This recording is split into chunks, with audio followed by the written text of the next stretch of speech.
Ibrohim aka, men ingliz tilini noldan faqat gaplash uchun o'rganmoqchiman. Sizda shunga mos kursingiz bormi? Faqat gaplash uchun o'zi o'rgansa bo'ladimi?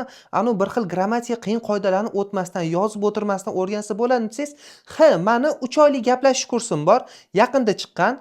Noldan harfdan boshlab o'rganasiz. To'g'ri o'qish ham bo'ladi. Ikkinchi, uchinchi darsdan o'sha gapirishni ham o'rganasiz, gapirishni boshlaysiz.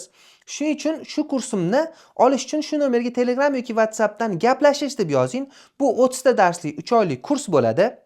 Gaplashish kursi. U qanaqa bo'ladi? Tayyor onlayn kursdan o'rganasiz. Kurs olganingizdan keyin sizga sayt bilan parol beramiz.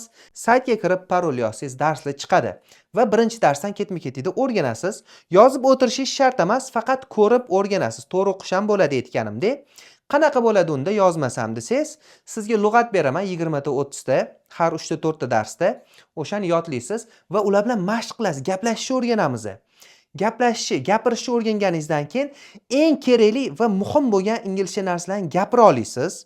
Faqat eng kerakli muhimlarini. Hech qanaqa daraja-paraja bo'lmaydi. Bu noldan. Bu kurs ko'proq kimga mos? Chet elga ketmoqchi bo'lgan yoki chet elda yashaydi, yoki truck driver yoki chet elda ish qiladi, inglizini bilmaydi. Rosa qiynalib ketyapti. Nechidir oydan beri, nechidir yildan beri balki inglizini o'rgana olmayotgandir, o'rgangisi kelib turib, unga o'ziga mos kurs bo'lmayotgandir, chiqmayotgandir. O'shalar uchun mana shu kursimiz mos.